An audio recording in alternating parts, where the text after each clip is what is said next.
Sí, mis hermanos, qué importante mantener bien unidos el amor a Dios y el amor al prójimo. La unión con el Señor y la unión con la Iglesia. Y por ahí va nuestro tema de esta tarde. Vamos a hablar precisamente de la relación entre el sacramento del orden y la vida familiar. Es un tema poco frecuente en retiros sacerdotales, pero creo que nos puede hacer muchísimo bien. Es un tema que nos puede llegar profundamente al corazón. Si quiere, permanezcan sentados, vamos a decir la oración de los hijos de Dios. En el nombre del Padre, y del Hijo, y del Espíritu Santo. Amén. Padre nuestro que estás en el cielo, santificado sea tu nombre. Venga a nosotros tu reino. Hágase tu voluntad en la tierra como en el cielo.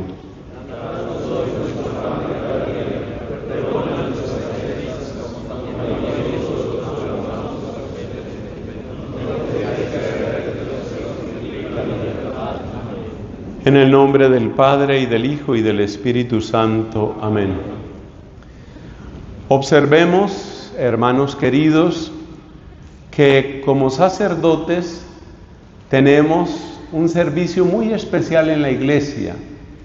Es una presencia de Cristo, pero evidentemente cada cristiano está llamado a ser presencia de Cristo.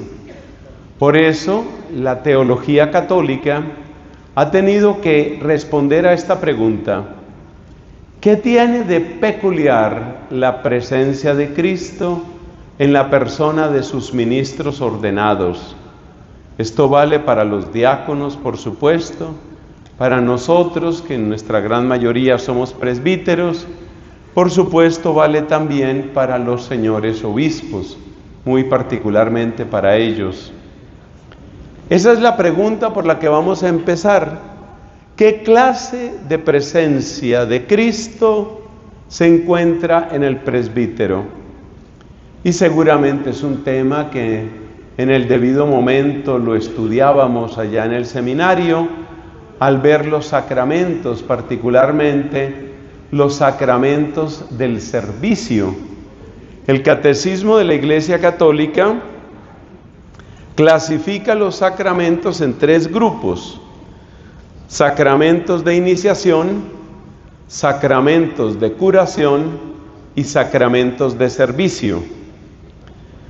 Los sacramentos de iniciación, por supuesto, el bautismo, la confirmación y la Eucaristía, que se estudian en ese orden, porque ese es el orden histórico tradicional.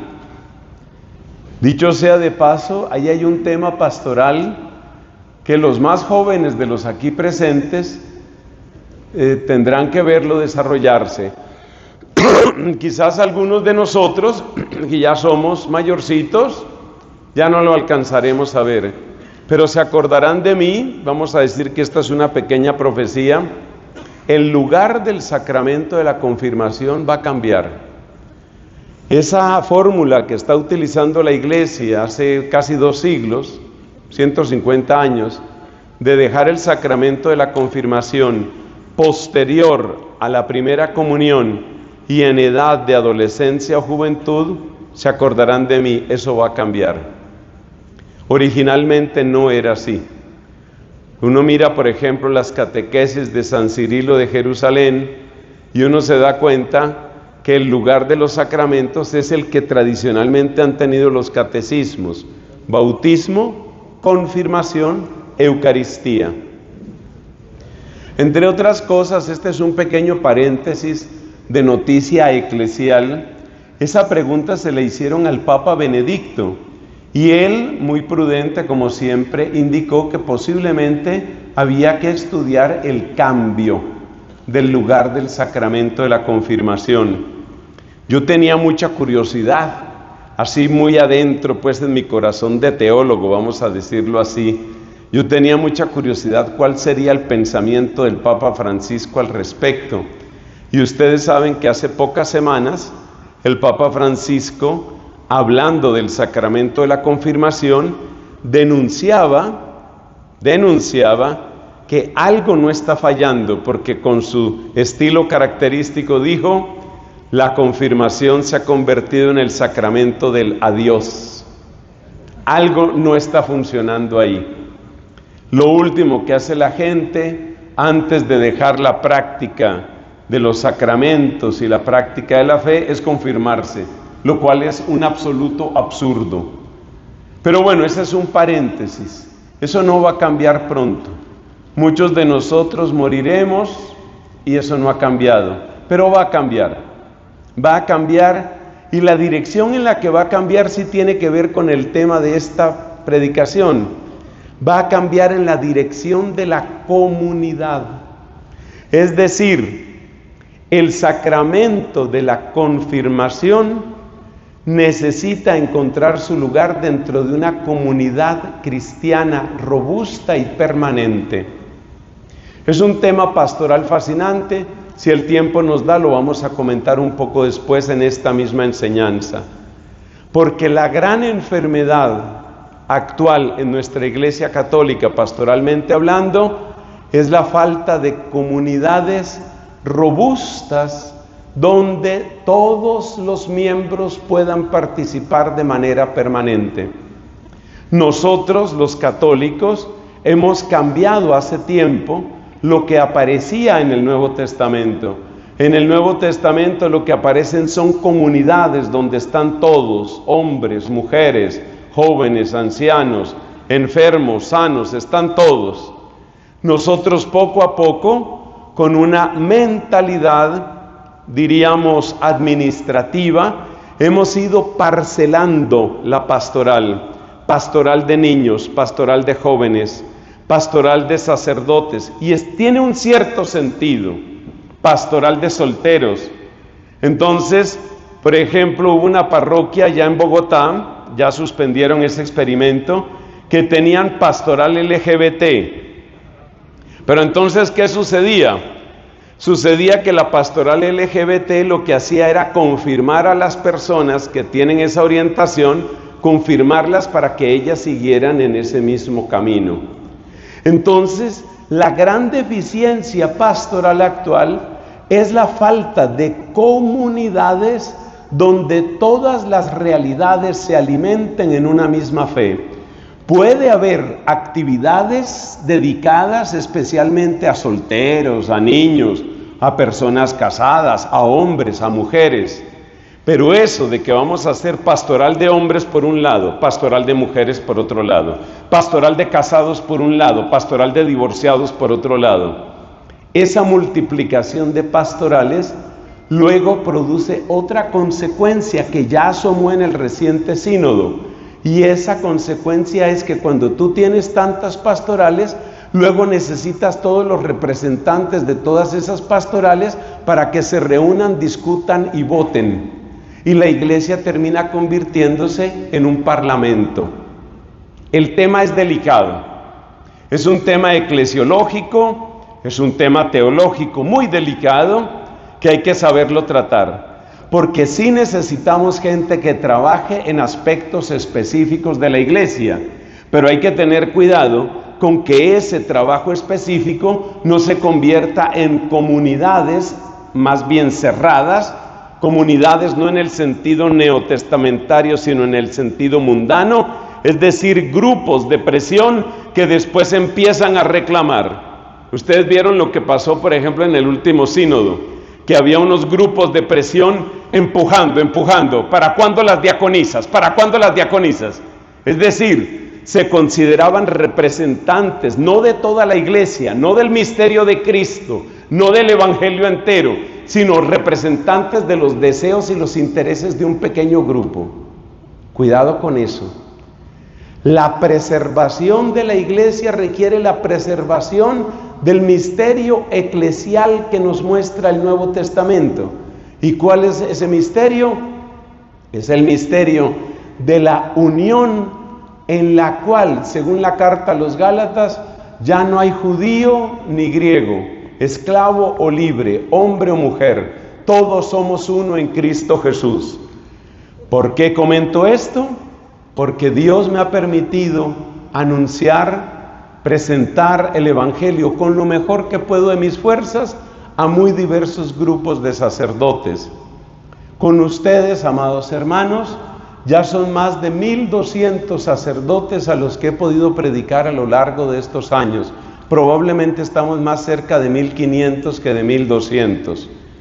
Entonces, mi experiencia en el servicio a los sacerdotes me ha mostrado que el afianzamiento de pastorales específicas termina rompiendo la unidad de la iglesia y termina produciendo un sistema parlamentario.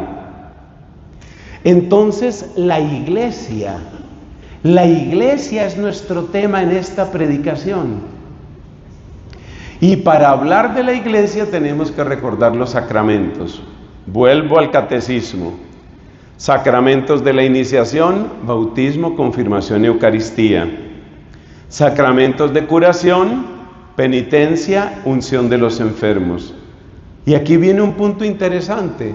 Sacramentos de servicio, matrimonio y orden sagrado.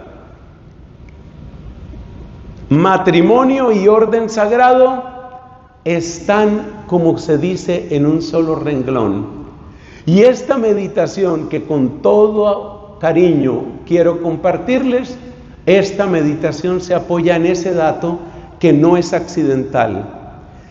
Nosotros, sacerdotes, particularmente según la disciplina del rito latino, sacerdotes célibes, nosotros tenemos un espejo en el cual mirarnos, que es el sacramento del matrimonio. Y el sacramento del matrimonio, los casados tienen un espejo donde mirarse, que somos nosotros. Dicho de otra manera, cuanto mejor vivamos nosotros nuestra vocación, que es célibe, por bondad de Dios, por decisión de la iglesia, por regalo del Espíritu, cuanto mejor nosotros vivimos nuestra vocación, mejor entienden y viven su vocación los casados. Y cuanto mejor viven ellos su vocación, mejor entendemos nosotros qué hemos de ser como sacerdotes. No es casualidad esto que les voy a decir, y el dato ustedes lo pueden investigar en cualquier país. De todas mis investigaciones, no he encontrado un solo país donde no se cumpla lo que les voy a decir. Allí donde declinan las vocaciones sacerdotales, declinan también las vocaciones al matrimonio. Allí donde la gente menos se casa, también hay menos vocaciones. Allí donde hay menos vocaciones, menos se casa la gente. No es coincidencia eso, hermanos. No es una casualidad. Hay un vínculo estrechísimo entre la vocación del matrimonio y nuestra vocación de servicio. En palabras muy sencillas, se puede describir cuál es esa relación. En palabras sencillas es esta: así como el esposo ama a su esposa, así el sacerdote está llamado a amar a la iglesia. A amar a la iglesia. Y sabemos que cuando se utiliza la palabra iglesia, es necesario tener al mismo tiempo en mente, como nos lo muestra Lumen Gentium y como nos lo mostró el Papa Benedicto en más de una ocasión, hay que tener en cuenta que al decir la palabra iglesia, en nuestro corazón y en nuestra mente tienen que resonar a la vez la iglesia universal que trasciende la geografía y el tiempo, y la iglesia particular, es decir, la pequeña comunidad que estamos sirviendo en nuestro propio lugar. Iglesia siempre tiene que tener esos dos ecos. Entonces nosotros, cada uno de nosotros, es esposo de esa iglesia. De manera que el reflejo del matrimonio en nuestro sacramento, ¿cuál es? Que así como el esposo ama y cuida a su esposa y se alegra en ella y la hace fecunda, así el sacerdote ama a la iglesia, la cuida, la embellece y la hace fecunda. En la otra dirección también se cumple. A medida que el sacerdote cuida, embellece, protege, defiende a la comunidad, a la iglesia, más hombres y mujeres descubren su propia vocación para entregarse plenamente al Señor. Hay una relación profunda entre estos dos sacramentos. No es coincidencia que el Catecismo de Juan Pablo II los conecta utilizando la expresión servicio. ¿Cuál es el servicio que presta el sacramento del orden a la comunidad cristiana? Básicamente, dar vida sobrenatural. Eso es lo que nosotros hacemos. Nuestra predicación está encaminada a dar vida sobrenatural. Por algo decía el apóstol Pablo a una comunidad: damos gracias a Dios, porque al recibir la palabra, la recibisteis como es en realidad, como palabra de Dios que da vida a los creyentes. Eso es de San Pablo. O sea que nuestra predicación, la más humilde, como puede ser un consejo informal, la más solemne, como puede ser en una gran liturgia, nuestra predicación siempre quiere comunicar vida sobrenatural. Los sacramentos que estamos llamados a administrar son vida sobrenatural. El bautismo da vida sobrenatural. La confesión restaura la vida sobrenatural. La unción de los enfermos sana, defiende y promete vida sobrenatural. Y así sucesivamente. Es lo propio nuestro, dar vida sobrenatural. Nosotros estamos llamados a ser fecundos, con una fecundidad sobrenatural. Y por eso es muy comprensible lo que dijo San Pablo: aunque tengáis 10,000 maestros, tenéis un Padre, yo os engendré para Cristo. Él se consideraba Padre. Algunos protestantes están siempre sacando aquel texto del Evangelio para decirnos: ustedes, ¿por qué le dicen padres a los sacerdotes? Pregúntale a San Pablo. Pregúntale a San Pablo por qué él se consideraba Padre. Nosotros damos vida. Nosotros restauramos vida. Nosotros elevamos la dignidad de la vida. Y la vida que nosotros damos es vida que no muere. Nosotros damos un regalo, si somos fieles a nuestra vocación, nosotros damos un regalo que nadie puede destruir. Nosotros damos vida y damos vida sobrenatural. ¿Y el matrimonio qué hace? El bien propio del matrimonio es preservar en los contrayentes la gracia, logrando que cada uno en la pareja sea vida para el otro.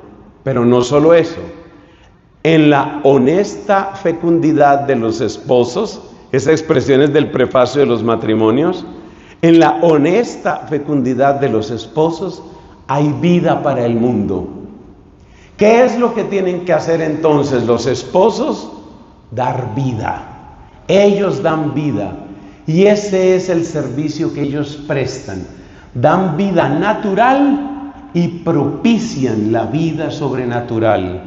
Nosotros no estamos llamados a dar vida natural, biológica, estamos llamados a levantar, sanar, defender, propagar la vida sobrenatural. Ese es el servicio. Por eso nosotros tenemos que tener esa inspiración continua de lo que es un verdadero esposo, de lo que es un verdadero papá. Algunos de nosotros hemos tenido papás que son un punto de referencia y una inspiración. Algunos tal vez no hemos tenido esa inspiración en nuestros papás biológicos, porque estuvieron ausentes, porque fueron muy violentos, porque fueron infieles a la alianza matrimonial, porque quisieron defender su autoridad con agresividad, porque se miraron a sí mismos como simples proveedores materiales. Hay muchas historias en cada uno de nosotros y por eso es vital que para que el sacerdote recobre su propio lugar en la comunidad cristiana, trabaje en la sanación de los recuerdos que trae de su propio hogar. Dicho de manera más corta, si traes heridas de tu hogar, de tu infancia, de tu juventud, si tienes conflictos graves conflictos con tu papá, es muy importante que siguiendo el ejemplo de grandes santos que pasaron por lo mismo, entre los cuales siempre recuerdo a San Francisco de Asís, es muy importante que sanes ese aspecto de tu vida, porque si no tienes sanada esa relación de la imagen paterna, no vas a ser buen padre espiritual y la gente lo que necesita de ti es que tú seas un buen esposo de la iglesia y un buen padre espiritual. Así que hay esa relación. Al final de esta predicación vamos a tener una oración de sanación por ese aspecto de nuestra vida, porque más de uno entre nosotros ha tenido decepciones, vacíos, conflictos, heridas con el papá que le correspondió en esta tierra, por las razones ya dichas: ausencia, papá simplemente proveedor, papá que lo resolvía todo a gritos, papá egoísta, papá infiel. Todo eso nos afecta. Ninguno de nosotros es de bronce, ninguno de nosotros. Todos somos de barro, todos somos de arcilla blandita, y todas esas cosas nos han impactado. Pero continuemos. Hay entonces un paralelo entre esposo y esposa, sacerdote, iglesia. Estos dos paralelos, o mejor dicho, ese paralelo entre esas dos realidades, tiene un fundamento más profundo. Y ustedes ya saben qué voy a decir yo: Cristo y la iglesia. Entonces el paralelo completo es sacerdote y comunidad creyente, esposo y esposa con la familia, y debajo Cristo y la iglesia. ¿Dónde trata el apóstol San Pablo de este tema tan apasionante? En un pasaje de la carta a los Efesios. Efesios capítulo 5 a partir del versículo 22. A partir del versículo 22. Pero hay que leer un poquito antes para comprender qué es lo que nos quiere decir San Pablo. En general es el capítulo 5. Antes de las reformas litúrgicas del Concilio Vaticano II, siempre en el sacramento del matrimonio se leía este texto, siempre. Después de las reformas litúrgicas del Vaticano II, hay amplia posibilidad de escogencia. Si usted va al ritual del sacramento del matrimonio aprobado por la Conferencia Episcopal Mexicana, usted se encuentra que hay una cantidad de propuestas para primera lectura, para salmo responsorial, para segunda lectura, para evangelio. Antes del Vaticano II había prácticamente solo una posibilidad para la segunda lectura, esta epístola. Y yo me acuerdo que por allá en un pueblito de mi país vine yo a coincidir en esa parroquia, vine a coincidir con un día en que se celebraba un matrimonio. Entonces me pongo a conversar con el párroco, que era el que iba a celebrar el matrimonio. Resulta que a veces son los contrayentes los que escogen las lecturas. Eso es normal, al fin y al cabo ellos son los ministros del sacramento que van a celebrar. Pero otras veces los contrayentes no escogen, por un motivo u otro no escogen o no se les pide que escojan. Y ese era el caso en esto que les estoy contando. De manera que me encuentro yo en este pueblito de mi país, hay un sacramento del matrimonio que se va a celebrar, el que celebra es el párroco y a él le tocaba escoger las lecturas. Estando pues en la sacristía, hago breve conversación con este buen sacerdote y le pregunto, yo siempre metido y curioso, le pregunto qué lecturas va a escoger. Y mira lo que me dice: no sé cuál voy a escoger, pero la que no voy a escoger es la de los Efesios. Y me dice, porque eso de predicar a uno hoy, que las mujeres se sometan a los maridos, eso ya no se puede, queridito, eso ya no se puede. Y es que efectivamente Efesios 5:22 dice, mujeres, sométanse a sus propios maridos como al Señor. Entonces este párroco dijo, yo no me voy a meter en ese lío. Yo escojo cualquier otra lectura menos esa de San Pablo.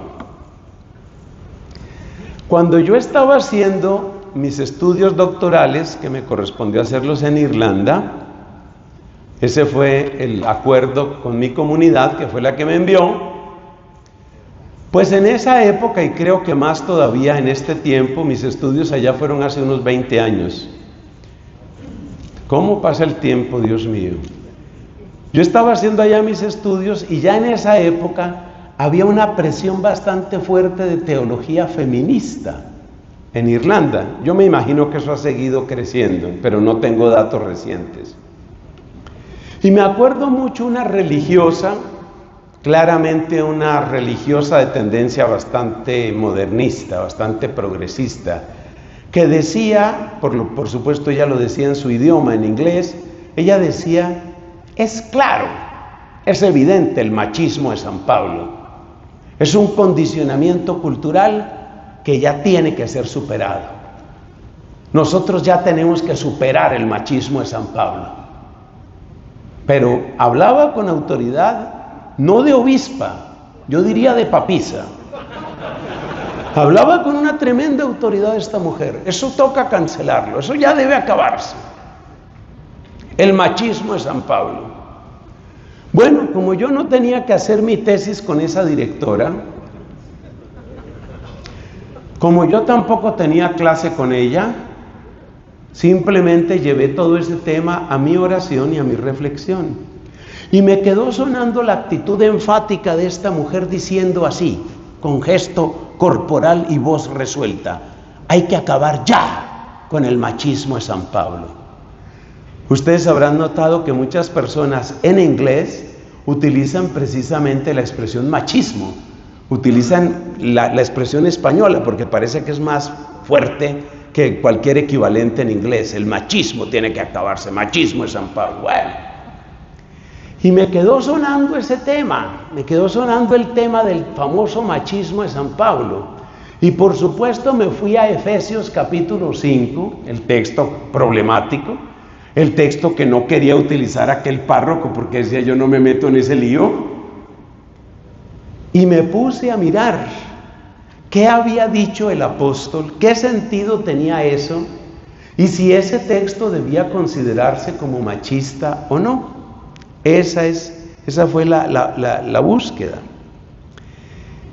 Y entonces, bueno, ¿a qué conclusión vamos llegando? Resulta que para entender correctamente lo que vamos a explicar, necesitamos irnos unos versículos antes. Mi propósito en esta predicación es doble. Mi primer propósito es que usted como sacerdote no le tenga miedo a Efesios capítulo 5. Que usted no le tenga miedo a ese texto, ni a ese texto ni a ningún texto de la Biblia. Ese es mi primer propósito. Pero mi segundo propósito, que quizás es más profundo, es que usted, amado sacerdote, pueda descubrir la tremenda fecundidad que hay en estas ideas. Acuérdese el paralelo que estamos estudiando en esta predicación. Sacerdote y comunidad, esposo y esposa, Cristo, iglesia.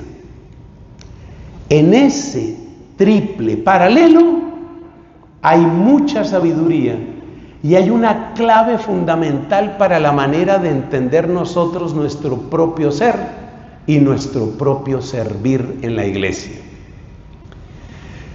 Entonces, a ver lo que encontramos aquí. Dice, voy a leer desde el versículo 17, o sea, estamos en Efesios 5, desde el versículo 17 en adelante.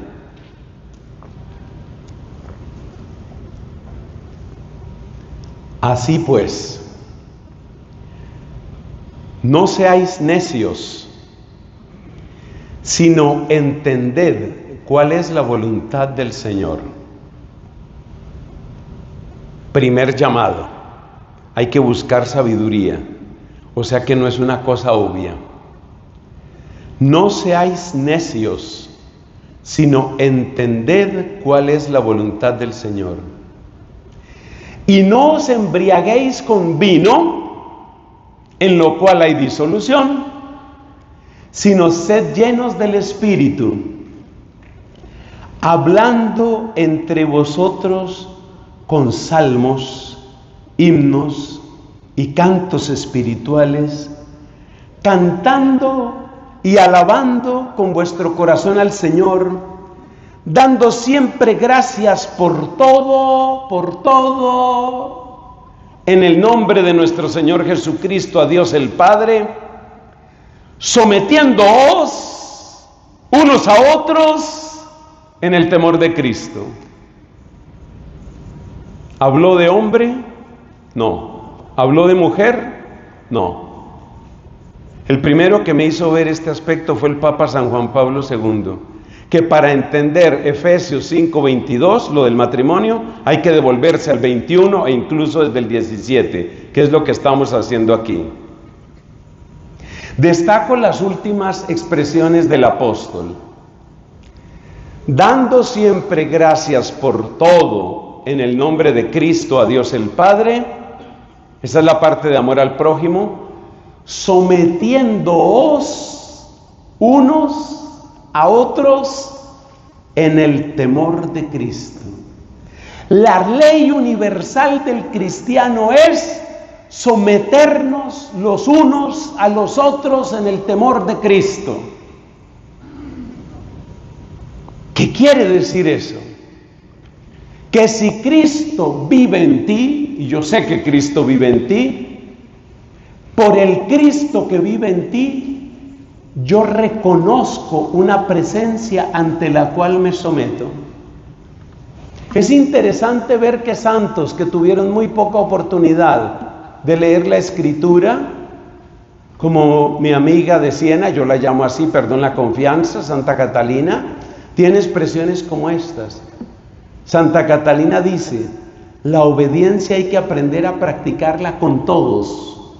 Y uno dice, ¿cómo así con todos? Entonces, ¿quién voy a ser yo? Entonces, ¿voy a ser qué? ¿Una especie de marioneta que cualquiera mueve? No. Se trata de que tú reconozcas, como dice aquí, en el temor de Cristo, la presencia de Cristo Señor en todos. Entonces, en la persona más humilde hay un Cristo vivo. Y en ese Cristo, que es el Cristo de mi fe, hay un mensaje para mí.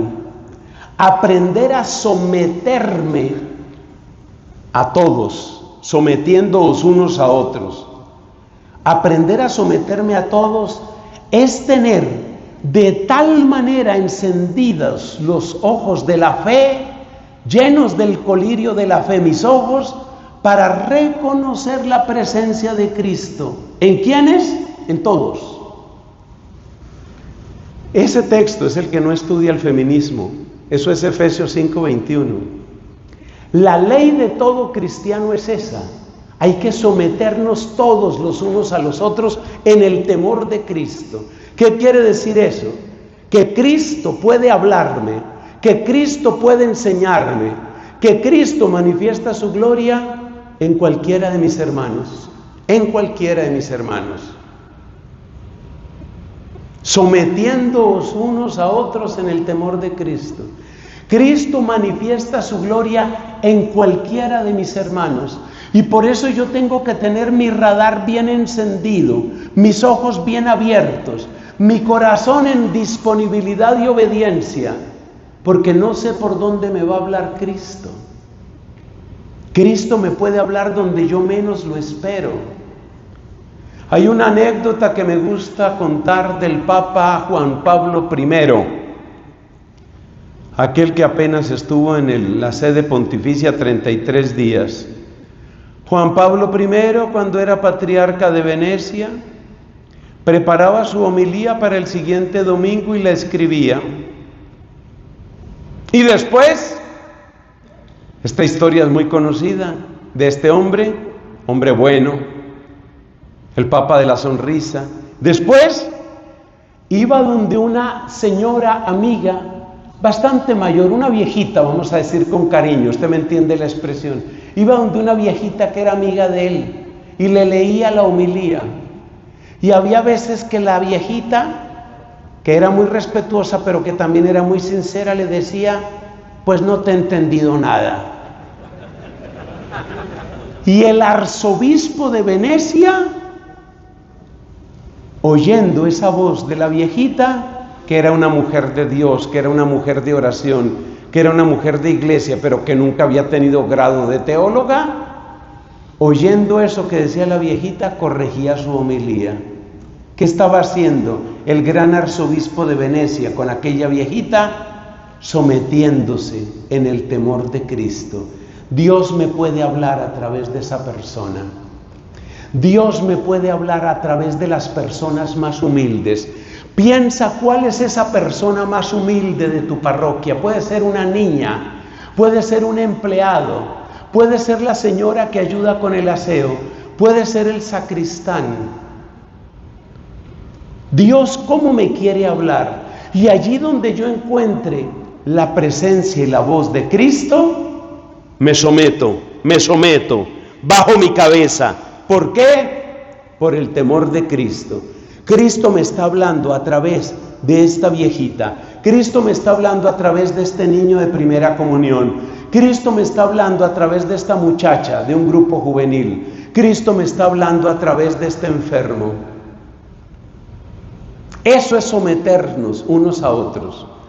Hay otra traducción que incluye este someterse, porque es que someterse era el verbo propio de los esclavos. El esclavo tenía que someterse. Sobre esto hay un par de meditaciones muy buenas del Papa Francisco, especialmente cuando llega el Jueves Santo. Ustedes saben que el Papa Francisco es fanático del lavatorio de los pies, fanático. Entonces, el someternos unos a otros en el temor de Cristo es estar siempre dispuestos a lavar los pies a los hermanos. Eso es someternos unos a otros en el temor de Cristo, porque el esclavo en aquella sociedad era el que estaba sometido, No me acuerdo ahora mismo el verbo griego, sé que empieza por hypo, debajo, el que se pone debajo, es el que se somete. Entonces, Efesios 5:21, acostúmbrate a buscar la gloria de Cristo en todos. Y acostúmbrate a estar dispuesto a servir en todos, a servirlos a todos. Esa es la ley del cristiano. Y a la luz de ese gran principio se debe entender todo lo que sigue. ¿Qué es lo que sigue? Pues el texto difícil. Las mujeres estén sometidas a sus propios maridos como al Señor. ¿Qué quiere decir eso? Quiere decir que en el varón, dentro de la casa, hay un modo particular de presencia de Cristo. Y así como todos debemos someternos a todos en el temor de Cristo, la mujer dentro del hogar ha de reconocer una presencia peculiar de Cristo. Pues yo, servidor de ustedes, contradiciendo aquel padrecito que les conté del pueblo de Colombia, yo casi siempre escojo este texto para los matrimonios, casi siempre. ¿Y sabe qué es lo que les digo a las parejitas? Uno cómo se llena de ternura viendo esas parejitas en el día de sus bodas. ¿Sabe lo que yo les digo? Que este texto es terrible, pero terrible para el varón. ¿Por qué? Porque mire lo que dice más adelante. Dice aquí: maridos, versículo 25, amen a sus mujeres así como Cristo amó a la iglesia.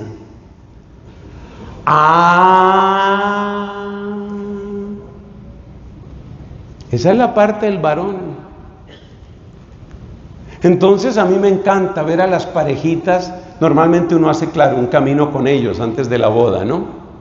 Pero me encanta verles la cara a esos esposos y esas esposas.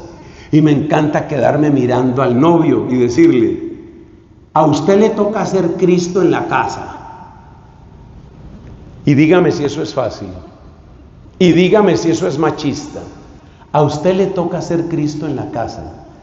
Lo que hizo Cristo con la iglesia, eso es lo que le toca a usted, hermano. Eso es lo que le toca a usted. Y Pablo lo explicita aquí. A ver si eso será machismo. ¿Qué hizo Cristo por la iglesia? Se lo resumo en una imagen. Se lo resumo.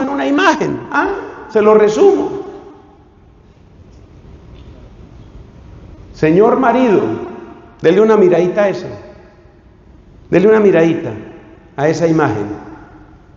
Ese es su papel en la casa. Ser cabeza en la casa no es ser el que más grita. Ser cabeza en la pareja no es ser el que impone los gustos sexuales, que es uno de los problemas que tenemos hoy con esta invasión de pornografía.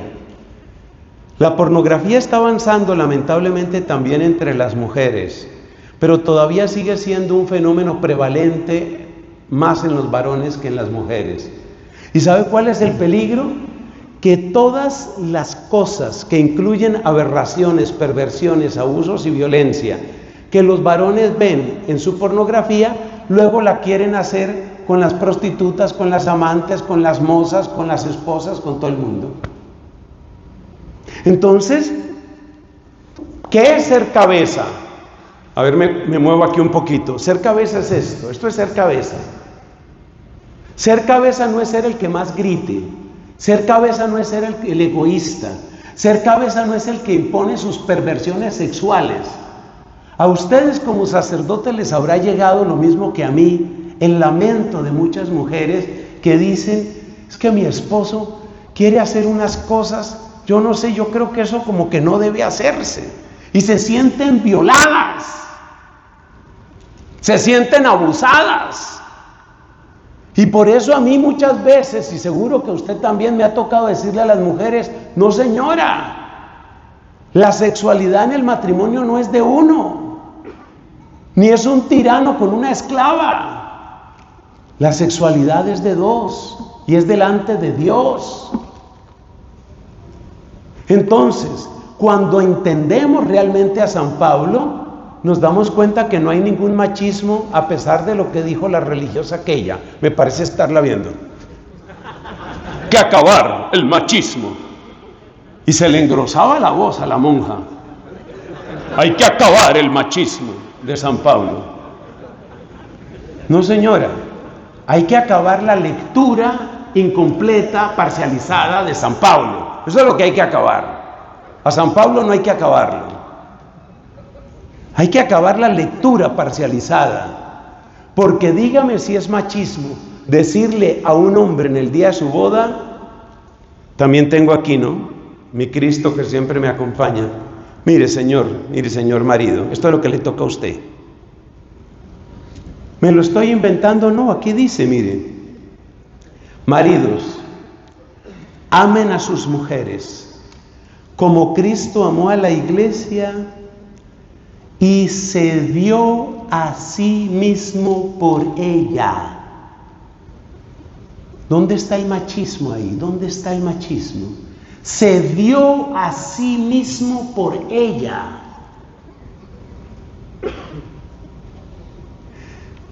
Ustedes dirán que resulta fácil predicar esto en una asamblea con inmensa cantidad de varones. No sé si en este momento hay alguna de las servidoras. Bueno, ya veo a una dama. Mucho gusto, dama. ¿Cómo está? Allá me está saludando, véala, ella está un poco tímida porque es la única mujer aquí entre 300 varones. Pero yo les quiero contar que en retiros de mujeres yo también predico esto. Y en retiros de parejas también predico esto. ¿Y sabe qué es lo que más me asombra? Que cuando uno predica el verdadero sentido de esto, las primeras que agradecen son las mujeres. Porque ellas saben que la idea de un matrimonio 50-50, es decir, donde todo se reparte por igual, es una trampa. Me acuerdo una mujer, eso fue una escena muy chistosa que la he contado varias veces. Me acuerdo una mujer que le pregunto en un retiro de esos, de mujeres, le pregunto, ¿cuántos hijos tienes? Me dice ella, 2, mejor dicho, 3. Ya muchos lo entendieron, ¿no? 3. Y nos pusimos a hablar, claro, el tercer hijo, entre comillas, es el esposo. Y entonces me dice ella, siguiendo con el chiste, me dice, padre, y el que me da más guerra es el mayor. Y luego me sigue diciendo, porque como es criado de otra mamá. Ahí aprendí yo que la mujer que no tiene a quien admirar, que no tiene a quien seguir, que no se siente liderada y llena de admiración y protegida y acompañada y amada sobre todo de su hombre, en la práctica lo que siente es que tiene otro hijo, no tiene esposo, tiene otro hijo, y ese otro hijo come, que da gusto, exige, no se deja mandar, es caprichoso, no se somete a nada. La Biblia es sabia. En el orden de Dios el hombre debe ser líder, pero líder a la manera de Cristo. Y cuando uno le predica esto a las mujeres lo agradecen y dicen, eso es lo que yo quiero de mi esposo, que mi esposo sea admirable. Lo que a mí más me da pesar, dicen las mujeres mismas, lo que a mí más me da pesar de mi esposo es cuando se emborracha y se vuelve una bestia. A mí lo que me da más pesar de mi esposo es que cuando hay que resolver los problemas duros de los hijos, siempre me devuelve la pelota a mí y me dice, no, tú verás, tú eres la que sabes. Ahí es donde yo lo necesito. Yo no quiero tener otro hijo, quiero que él sea el esposo, el marido, el que toma el timón. Entonces, por eso en los retiros de pareja yo les hablo a unos y a otros. Y les digo, en la Biblia, el primer catequista en la casa, ¿quién es? El esposo. El esposo.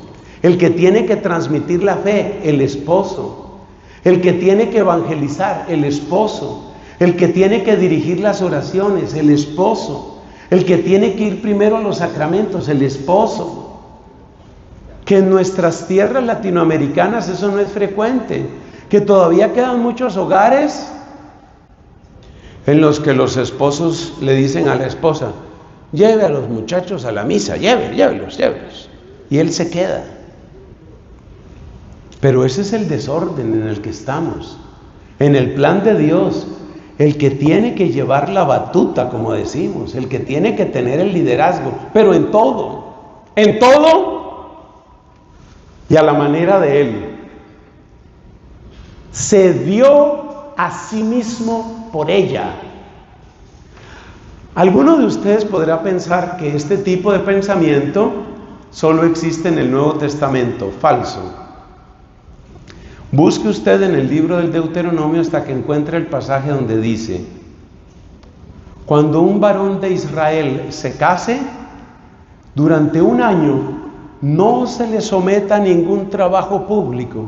¿Para qué? ¿Para qué eso? Trabajo público es lo que nosotros llamaríamos obras públicas, no había ministerios, o lo que llamaríamos ejército.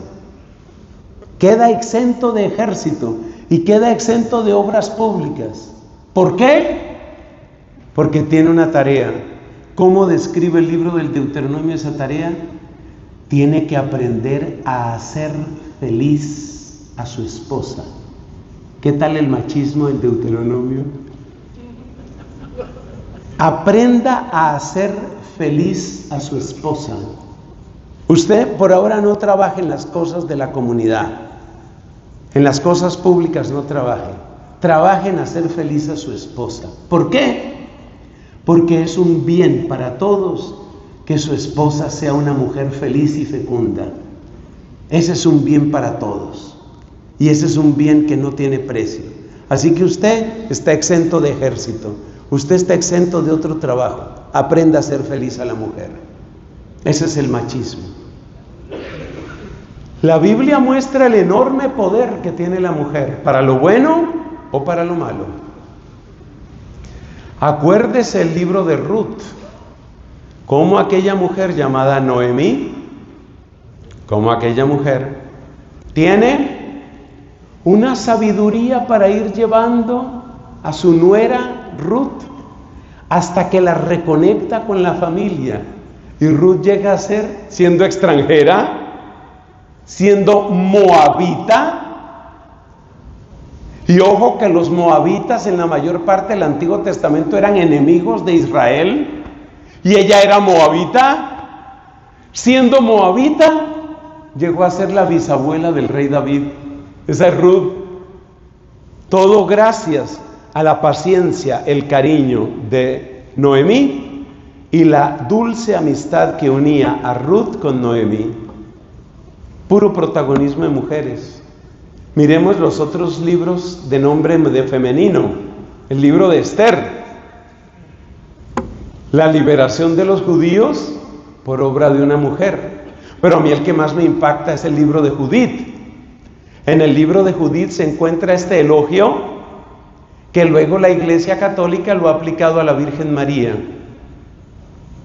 El Señor te ha bendecido a ti más que a todas las mujeres de la tierra. Ese elogio está en el libro de Judith. Y ahí vas, y te voy a contar cómo es el machismo del libro de Judith. En el libro de Judith resulta que se cuenta la historia de que estaban en el destierro en una población llamada Betulia. Y estaban siendo asediados. En este momento, no me acuerdo si era por los asirios o por los caldeos. Supongo que eran los asirios, pero perdón si me equivoco. Estaban siendo asediados en Betulia. Entonces se reúnen los varones. Me imagino varones así de luengas barbas, muy venerables todos, se reúnen. El senado de Betulia, todos varones, porque únicamente los varones. Se reúnen todos los varones. Bueno, hermanos queridos, ¿qué vamos a hacer aquí? Y entonces deliberan entre ellos y llegan a una conclusión. En 3 días vamos a entregar la ciudad. Esto no puede seguir así. Le llegó la noticia a una mujer llamada Judith. ¿Qué características tiene Judith? Tiene las características típicas de lo que quiere Dios para la mujer en la Biblia. Es sabia. No se trata de mujeres tonticas, me perdonan la expresión. En la Biblia no se trata de tonticas. Es sabia. Es bella. No se trata de mujeres, bueno, no me hagan hablar aquí. Sí, porque ya voy a acabar hablando de feminazis y esas cosas, no. Que parece que es un lema de ciertas feministas, ser fea. Sí, parece que se lo propusieran.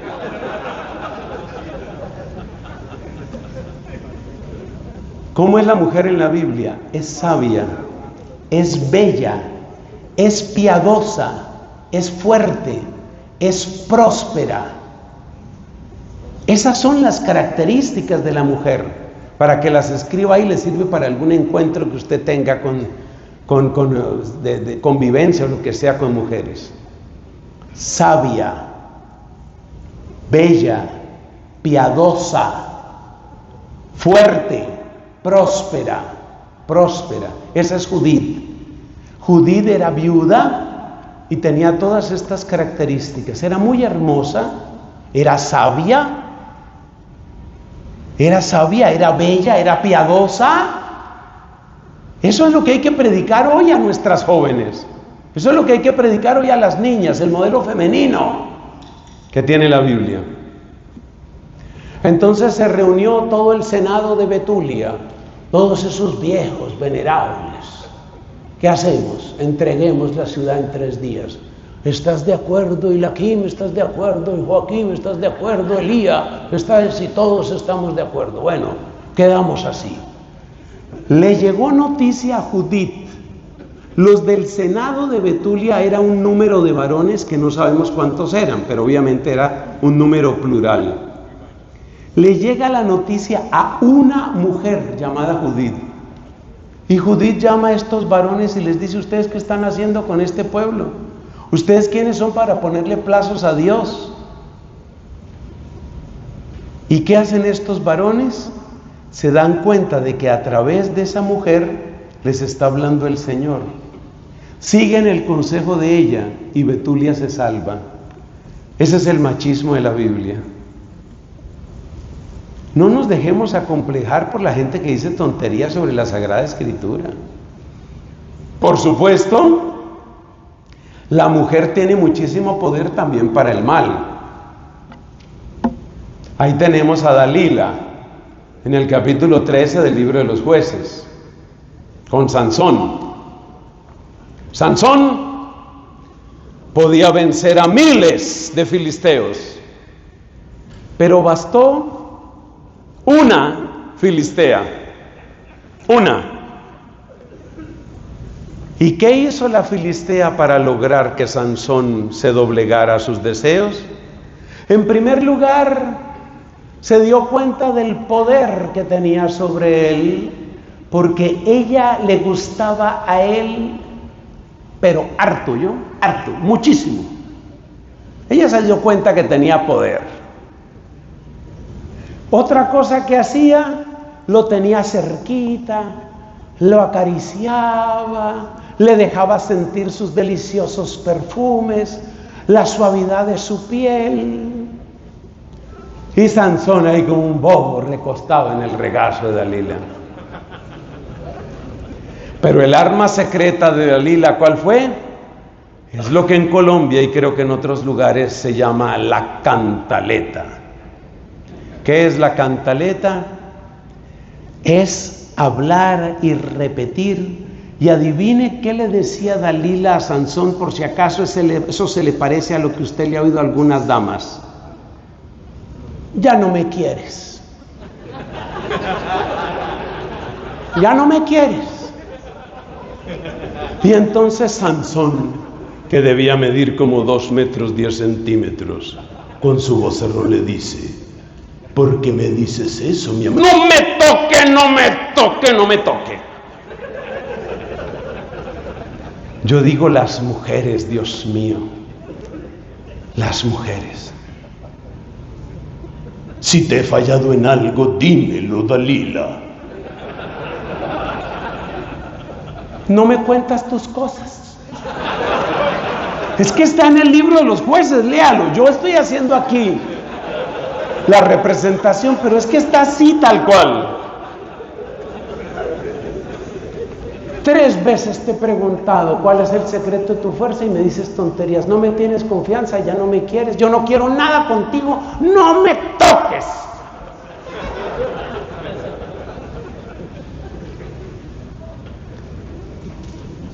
Oiga, y la tal Dalila le sacó el secreto.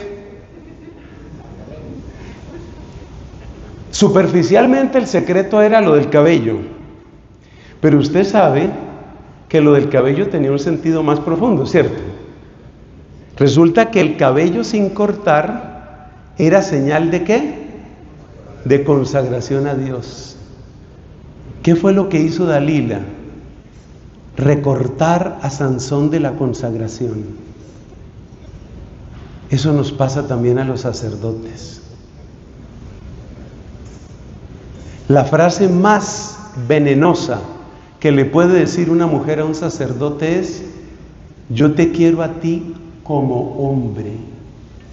¿Qué significa eso? Voy a recortarte, ¿tu qué? Tu consagración. porque el cabello ya se perdió. Cabello ya.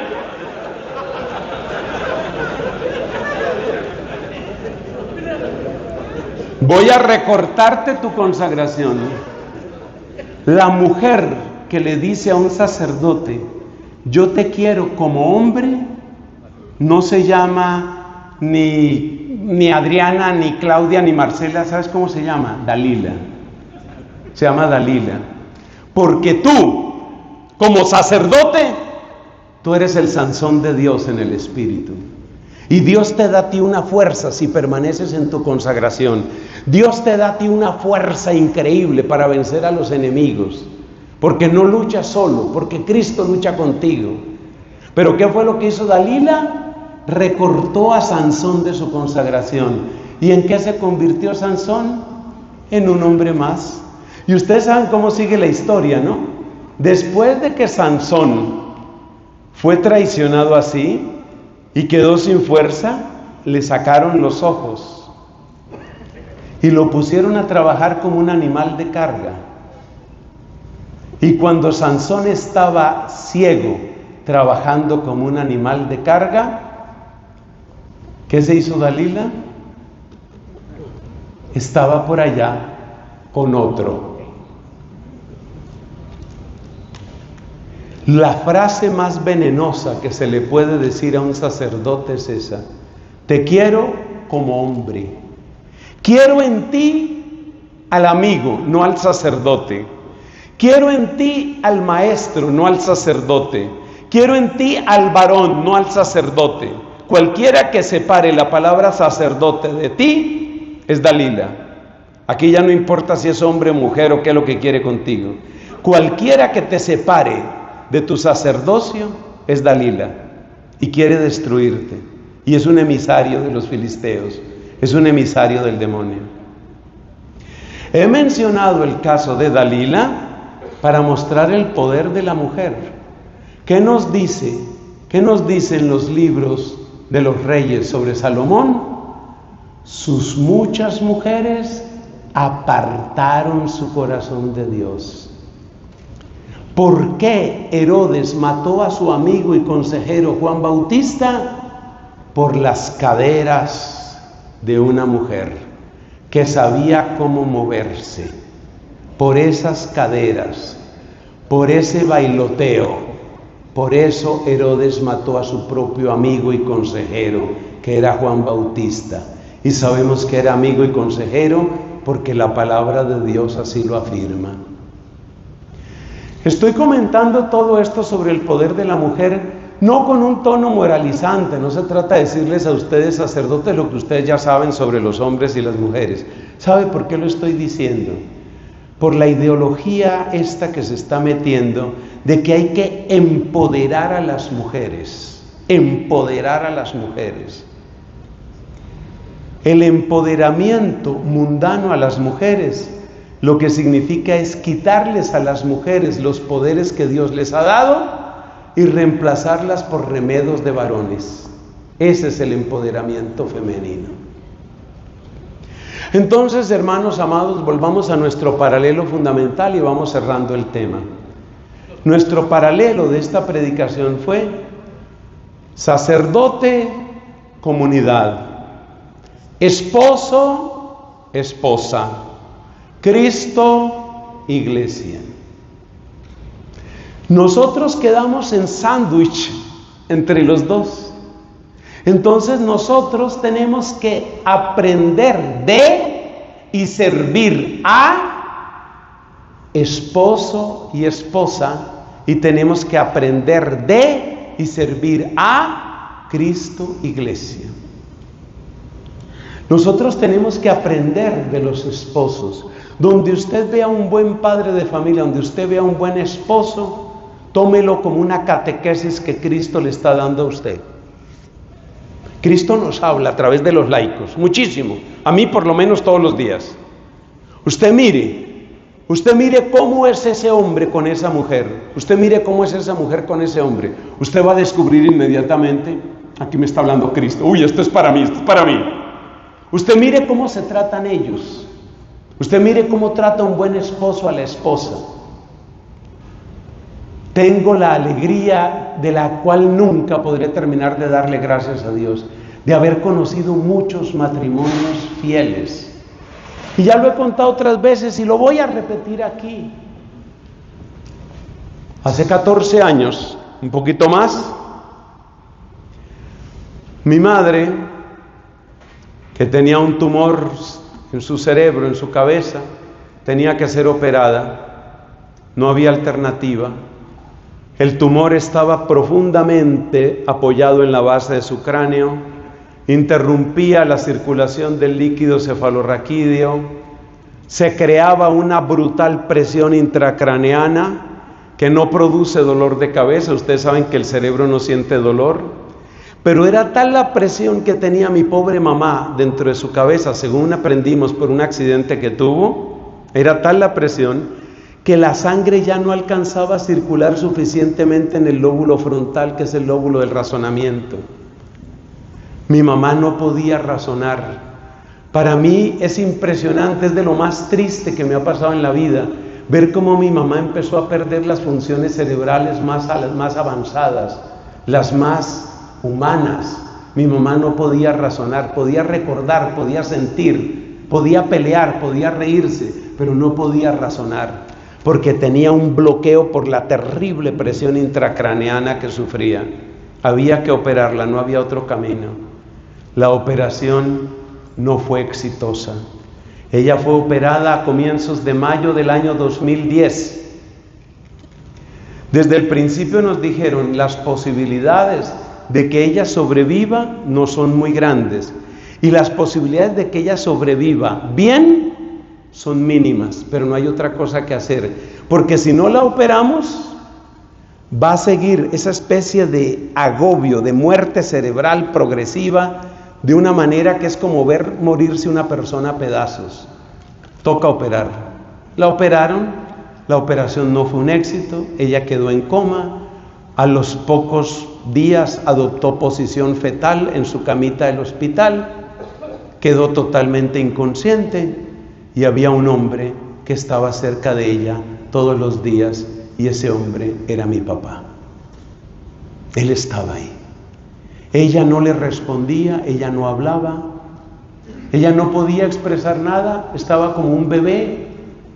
Duró en ese estado 4 o 5 semanas y finalmente murió. El Señor se la llevó el 7 de julio del año 2010. Pero yo vi a mi papá ahí parado, yo vi a mi papá amando a ese ser que era la sombra de lo que había sido mi mamá.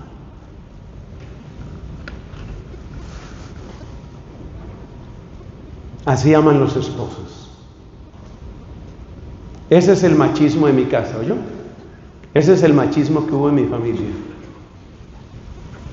Así tenemos que ser los sacerdotes. Cuando yo pienso qué significa ser sacerdote, que a usted le va a dar risa, yo pienso en mi papá. Lo que él hizo por mi madre, eso es lo que yo tengo que hacer por toda la Santa Iglesia, donde Dios me lleve, ya sea como párroco, como director de un colegio, como director de un hospital, en camino en la misión, con indígenas, con los pobres, donde yo esté. Yo tengo que ser como fue mi papá con mi mamá. Eso es lo que yo tengo que ser. Eso es ser sacerdote. Nosotros tenemos que aprender de ellos. Y cuando ellos, los laicos, nos ven a nosotros enamorados de nuestra vocación, viviendo con gozo, siempre habrá errores, ¿cierto? Pero con gozo, con fidelidad, con convicción, con perseverancia, ellos también se animan a luchar por lo suyo. Y la señal más clara es cuando las parejas que están conviviendo, como dicen, o en unión libre, como dicen, empiezan a pedir matrimonio. Para mí, pocos triunfos son tan satisfactorios por parte de un sacerdote como ver que la gente que está en unión libre empieza a pedir matrimonio. Eso es una belleza. Declare eso como uno de los éxitos más grandes de su ministerio. Ese era el mensaje que les traía para esta predicación. Cómo nos iluminamos mutuamente, cómo nosotros tenemos que ver lo que hay ahí y cómo nosotros estamos llamados a amar con un corazón íntegro e indiviso a nuestra comunidad. Por eso yo les digo, descaradamente les digo, amados sacerdotes, amemos nuestro celibato. No se trata simplemente de obedecerlo o incluso sufrirlo, no. Amemos nuestro celibato. ¿Que tiene sacrificio? Sí, claro que lo tiene. Pregúntale a mi papá si le resultaron fáciles esos días. Ahora, ya mi papá también falleció. Entonces, hermanos, esa es la vida nuestra. Y hay que amar el celibato y hay que entender cuál es nuestra vocación. Y hay que entender que en el sacrificio del cada día nosotros somos sobrenaturalmente fecundos. Pongámonos de pies para la oración de intercesión, de sanación, por nuestra relación con los papás, que es muy importante eso para recobrar nuestra vocación íntegra de servicio y de amor a nuestra esposa. Tenemos que obrar como hombres plenamente comprometidos. Por eso muchos acostumbran, yo nunca lo he acostumbrado, pero lo valoro. Muchos acostumbran llevar también un anillo de compromiso, está bien. Para el que lo hace con ese sentido me parece maravilloso. Oremos, hermanos, oremos. Oremos pidiendo al Señor que venga con el don de su Espíritu. Que venga con su Espíritu para sanarnos. Que venga con su Espíritu para aliviarnos. Que venga con su Espíritu para llenar los vacíos que dejaron nuestros papás de esta tierra. Esta oración va a tener 4 partes, muy breves, 4 partes, según diversas circunstancias de los papás en esta tierra. Eso es lo que vamos a hacer. Entonces empezamos orando por los papás ausentes. Tal vez fue el caso tuyo, tal vez fue lo que tú viviste. Algunos tal vez lo hemos vivido en una época o en toda nuestra juventud. Por intercesión de San Francisco de Asís, por intercesión de tantos santos que vivieron carencias y orfandades. Yo tengo por santo a un dominico que tal vez un día lo van a beatificar, del siglo XVI, Fray Luis de Granada, de los grandes predicadores de la iglesia en ese siglo. Yo me atrevo a pedir, no está beatificado, pero me atrevo a pedir la intercesión de Luis de Granada, porque él creció sin papá. Y es impresionante la predicación de Luis de Granada. Por intercesión de Fray Luis de Granada, por intercesión de San Francisco de Asís, que sufrió tanto con su papá. Señor, trae gracia de tu Espíritu Santo sobre esta asamblea sacerdotal, Señor. Trae, Señor, el don de tu consuelo. Llena, Señor, esos vacíos. Llena, Señor, esos vacíos que nos quedaron. Esos momentos en que hubiéramos querido recibir una voz de ánimo y no la hubo. Esos momentos en que hubiéramos querido recibir una felicitación. No esperábamos grandes palabras, solo alguien que nos dijera: qué bien lo hiciste, hijo, me siento orgulloso de ti. Pero esas palabras no llegaron. Señor, pronuncia tú esas palabras hoy. Pronuncia tú esas palabras. Háblanos tú al corazón. Si tenemos ese vacío de papá, háblanos tú al corazón, Señor. Y dinos tú esas palabras. Me decía una vez un hombre casado, y me lo decía llorando: Mi papá nunca me dijo que me quería, mi papá nunca me dijo que me amaba, nunca. Siempre tenía algo que corregirme. Si había algún regaño, me lo ganaba yo. Hiciera yo lo que hiciera, siempre era insuficiente. Siempre era insuficiente. Siempre era insuficiente. No logré nunca contentar a ese señor. Y ese señor era el papá. No logré nunca contentar a ese señor. Y ahora no sé ser papá. Ahora no sé ser papá. Señor, no sabemos cómo ser padres espirituales. Trae tu espíritu y llena, Señor, esos vacíos que han quedado en nuestro corazón. Revélate a nosotros como ese Padre que nos hizo falta. Dios, ¿será que podremos escuchar de ti alguna vez? Tú eres mi Hijo amado, en ti tengo mi complacencia. Escúchalo, sacerdote. Yo sé que tú has fallado y yo más, yo sé. Pero escucha la voz del Padre que te dice: tú eres mi Hijo amado. Te elegí porque te amé. No te elegí por otro motivo, solo te elegí por eso, porque te amé.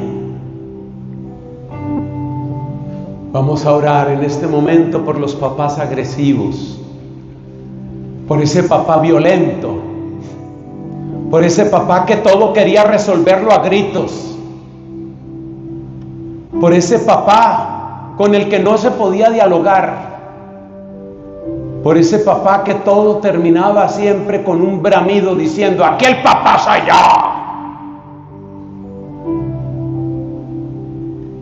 Por ese papá que tal vez incluso llegaba a la violencia física. Por ese papá que tenía tanta facilidad para imponer castigos. Por ese papá que era inflexible. Pero papá, solo es un permiso. ¡Cállese! ¿No entendió? ¿Cómo se lo tengo que decir? Señor, sana esos momentos. Todavía tenemos el eco de esos gritos en nuestra cabeza. Sánanos de esos gritos. Sánanos. Háblanos con dulzura. Haz que podamos decir la palabra. Nos va a costar, pero que podamos decir la palabra. Abba. Abba. Ahora yo hago el ejercicio que nos pidió Monseñor Garza. A ver, vamos a decir esa palabra. Abba. Abba. Dila. Dísela, papá Dios. Abba. Abba. Abba. Suelta esa palabra. Hermano sacerdote, empieza en este momento una relación renovada con el Dios del cielo. Una relación renovada. Papá, si quieres decirlo en español, o abba, como le quieras decir. Papito, abba, me haces falta. Me hace falta sentir tu abrazo. Me hace falta sentir que no todo se resuelve a gritos. Me hace falta sentir que también puedo llorar contigo, papá. Tal vez alguno se está acordando en este momento cuando se le estaban saliendo las lágrimas y el papá le dijo: deje llorar como una vieja, deje llorar como una niña. Y usted, hermano sacerdote, aprendió a tragarse las lágrimas, pero el dolor ahí estaba. Abba, papá, enséñame a tener dulzura, que la he perdido. Vamos a orar por aquellos papás que nos traicionaron. por ese día en que algunos de nosotros tal vez descubrimos, es que mi papá tiene otra persona. Esa fue la peor puñalada que pudo llegar a tu pecho. Es que mi papá también tiene otra persona. Es que es mentira. Es que no nos quiere de verdad. O ese papá que un día se fue. Un día se fue. Oremos por esos papás que nos traicionaron. Por esos papás que se fueron. Por ese papá que ni siquiera derramó una lágrima y simplemente dijo: asúmelo, hijo, asúmelo. Por ese papá que simplemente dijo: yo también tengo derecho a ser feliz. Por ese papá que simplemente dijo: es que con su mamá no se puede, hijo. Ayúdanos, Señor. Hermanos sacerdotes, oremos. Si esto lo has vivido, estamos orando por ti. Si no lo has vivido, ora tú por otros. Piensa que en esta asamblea puede haber sacerdotes que sí han sufrido eso. Pídele a Dios por ellos, por los que se sintieron traicionados. Pedimos por esos papás. Y por último vamos a pedir por aquellos papás que nunca creyeron en sus hijos, que siempre tenían un comportamiento, una palabrita de ironía, de descalificación. ¿Usted se va a ir para el seminario? ¿Usted? Lo espero antes de una semana aquí. ¿Usted va a ir al seminario? ¿Usted va a ir allá donde ese montón de tales por cuales? Usted allá no aguanta. Esos papás que nunca creyeron en los proyectos de sus hijos. Señor, sánanos de eso. Señor, posa tu mano. Me llama tanto la atención que el día de la ordenación, el obispo que representa a Papá Dios puso la mano sobre la cabeza del ordenando. Posa tu mano en este momento.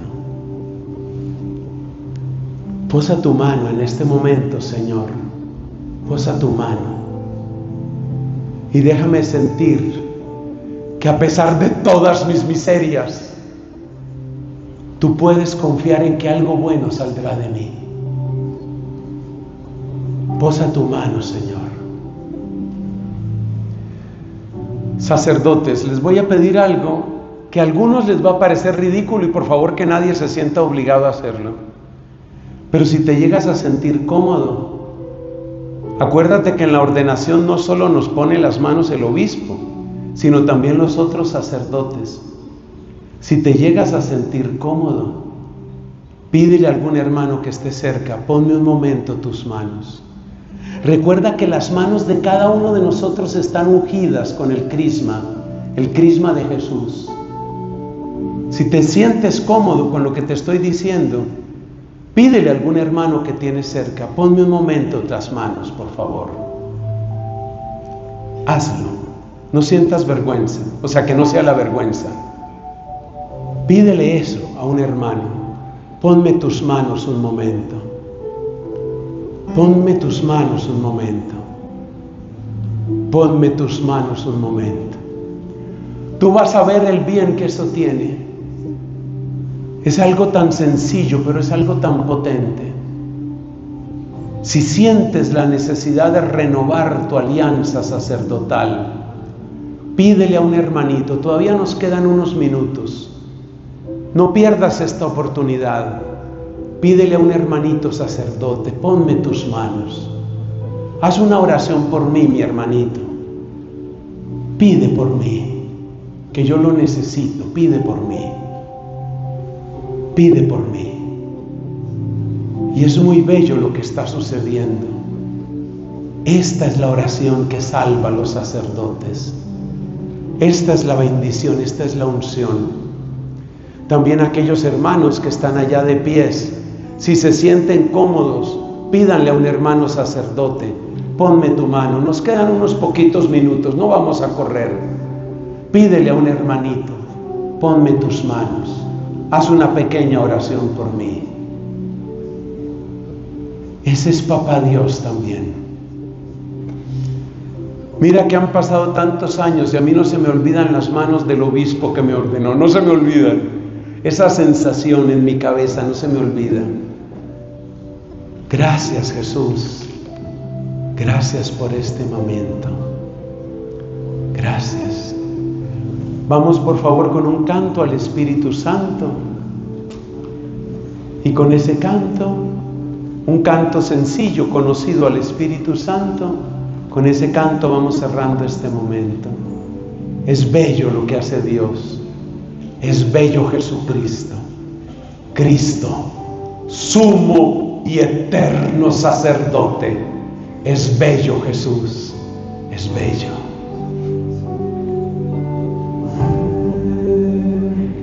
Solo ven a mí. Ven, solo ven a mí. Ven, solo ven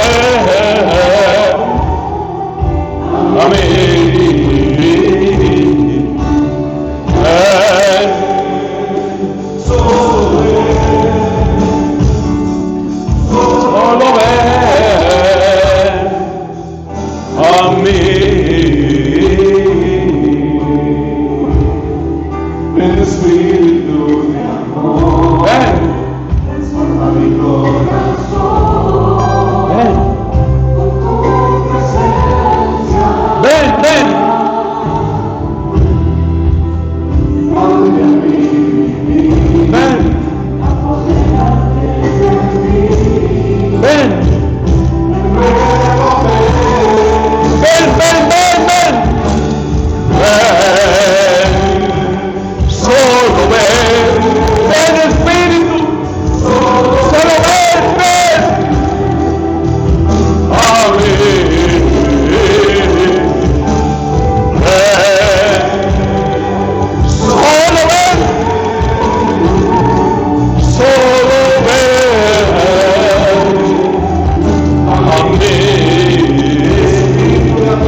Sin instrumentos. De vez en cuando es importante que se oigan las voces.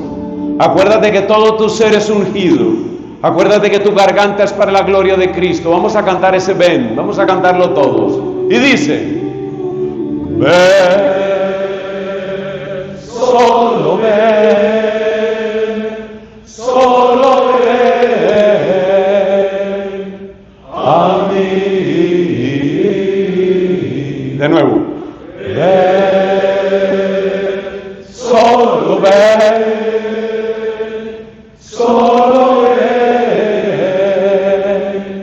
a mí. Como de costumbre, ahora solo la batería. Vamos a seguir cantando. Tu voz tiene que oírse en el cielo. Y dice: ven, solo ven, solo ven a mí. Otra vez. Solo ven, solo ven a mí. Vamos con todo.